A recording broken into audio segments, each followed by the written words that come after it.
السلام عليكم ورحمة الله وبركاته. يا رب تكونوا بخير وفي أحسن حال. إن شاء الله هنعمل مع بعض النهاردة مخبوزات هشة وخفيفة جدا، وهنعملهم بحشوتين، حشوة الجبنة وحشوة التونة. ولو انت حبيتي تعملي أي نوع من الحشوات التانية المختلفة مفيش أي مشكلة، تنفع معاكي في الفطار وتنفع في العشاء، بتبقى جميلة. ولو انت عاملة كمية كبيرة ممكن ترفعيها في الفريزر وتنزلي منها وتسخنيها، بتبقى طازة وكأنك لسه مطلعاها من الفرن. لو الفيديو عجبكم ما تنسوش تشتركوا في القناة وتعملوا لي لايك، ويلا بينا نشوف الطريقة. اول حاجه هعملها هبتدي اضيف كل المقادير الجافه على بعضها. معايا كيلو دقيق وهنخله، وتاكدي ان نوع الدقيق اللي انت بتستخدميه نوع يكون كويس واستخدمتيه وجربتيه قبل كده.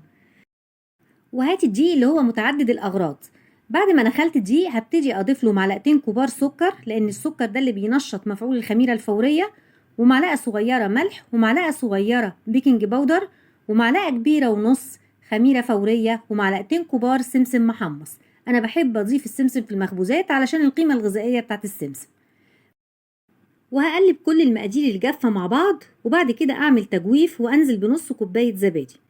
الزبادي بتخلي المخبوزات طريه وجميله. وهنزل بكوبايه نصها زيت ونصها سمنه، وهقلبهم كلهم مع بعض لغايه ما الدقيق كله يختفي. كده انا ببتدي الم العجينه بالمعلقه الاول قبل ما ابتدي اعجن. وهكون محضره كوبايتين ميه عادي من الحنفيه طالما احنا في الصيف، انما لو كنا في الشتاء هندفي الميه قبل ما نحطها على العجين. وابتدي الم العجين وهشوف هحتاج ميه تاني ولا لا. وكل نوع دي بيختلف في احتياجه للميه، يعني انت ممكن نوع الدقيق بتاعك تحتاجي انك تزودي شويه عن الكوبايتين او تقللي شويه عن الكوبايتين. انا بالنسبه للدقيق اللي انا مستخدماه خد معايا كوبايتين ميه بالظبط. بعد ما لميت العجينه خلاص بالمعلقه هبتدي اعجنها بايدي، وكل ما تعجني العجين كويس كل ما هيديكي نتيجه احسن. والعجينه تعرفي انها اتعجنت معاكي كويس لما تلاقيها اتلمت معاكي من الطبق ومفيش اي بواقي من العجين معاكي في الطبق. وتفضلي تستمري بعدها في العجن لمدة 5 دقايق عشان تديكي نتيجة كويسة. بعد كده هبتدي اغطيها بكيس وهسيبها في مكان دافي تخمر لمدة ساعة، ساعة ونص، على حسب درجة حرارة الجو عندك. اثناء ما هي بتخمر هبتدي اجهز الحشوة بتاعتي. هنبتدي الاول بحشوة التونة، هنبتدي نجهزها. طبعا انت بتصفي علبة التونة من الزيت والمية اللي فيها. بعد كده ابتدي افك اجزائها من بعضها كده. وهكون محضرة بصلة مبشورة، هكون بشراها بشر ناعم، وابتدي اعصر عليها ليمونة واقلبهم مع بعض. وبعد كده اضيف لها الملح، واخر حاجه هنضيفها للتونه معلقتين كبار مايونيز،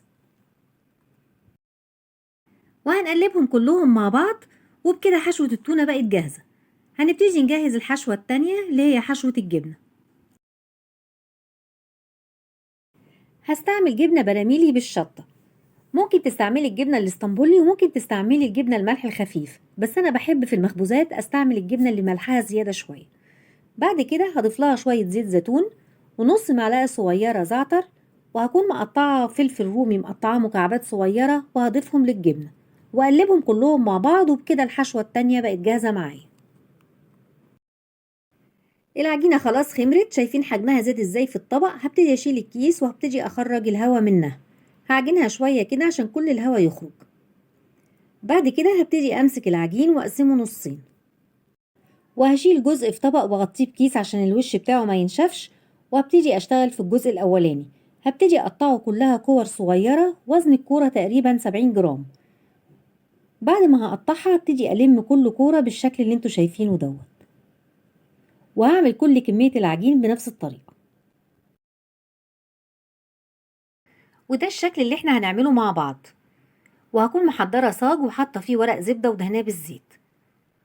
والعجين هغطيه بكيس علشان ما ينشفش مني، وابتدي اسحب واحدة واحدة نشتغل فيها ونشوف ازاي عملنا الشكل ده.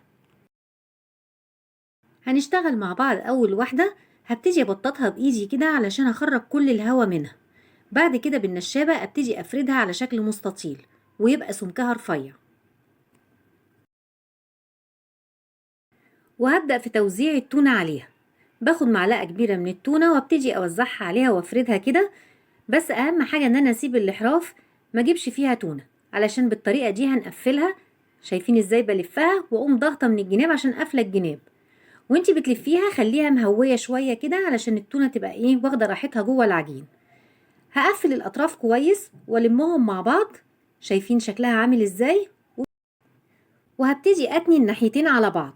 شايفين بتنيها ازاي؟ وبعد كده المها واقفلها من تحت كويس. وهبتدي اجيب السكينة وهوريكم ازاي هنقطعها مع بعض. ما بقطعهاش كلها، بوصل بس للتلات ارباع.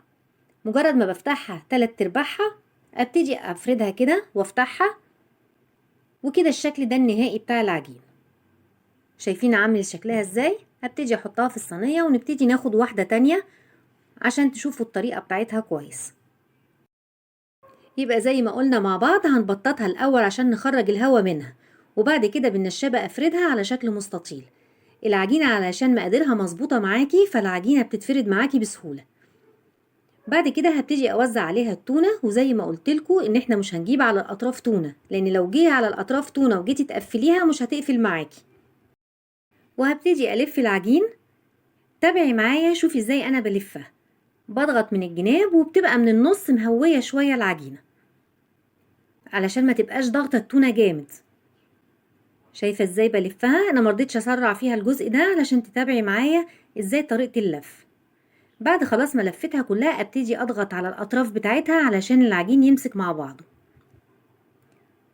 بعد كده الجنبين ابتدي اضغطهم واقفلهم كويس، وبعد كده اتنيهم على بعض واقفلهم كويس من تحت.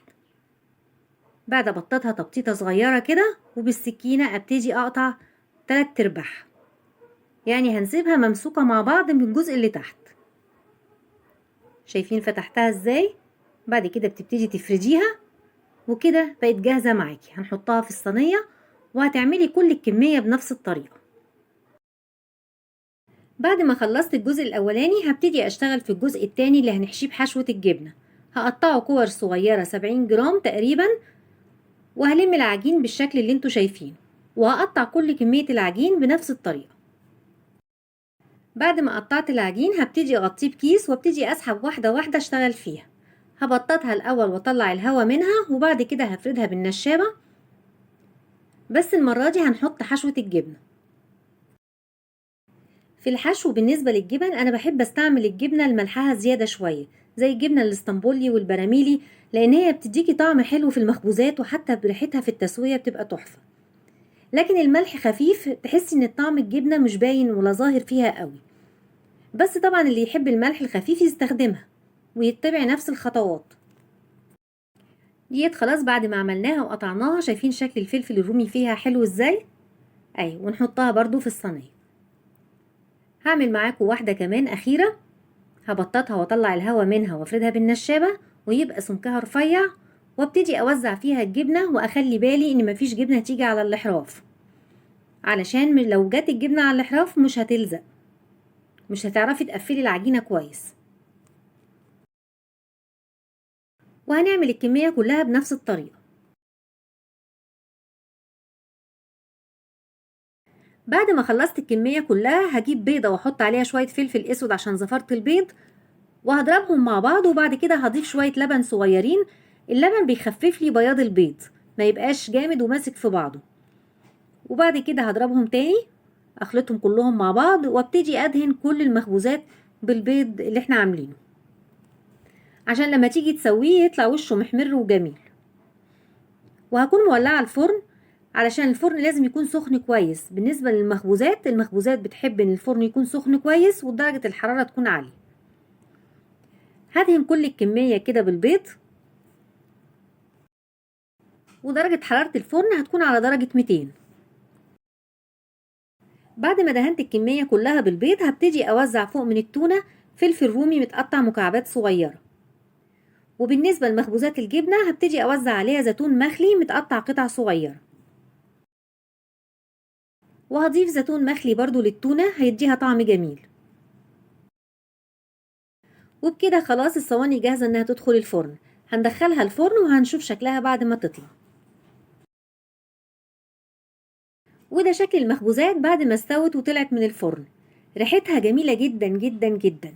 انصحكم انكم تجربوها وتعملوها لانها هتعجبكم كلكم، وخصوصا الاولاد الصغيرين. ممكن ياخدوها معاهم في المدرسه، وممكن تاخديها معاكي وانت رايحه الشغل فعلا جميلة. يا رب الفيديو يكون عجبكم، ما تنسوش تشتركوا في القناة وتعملوا لي لايك، واشوفكم على خير.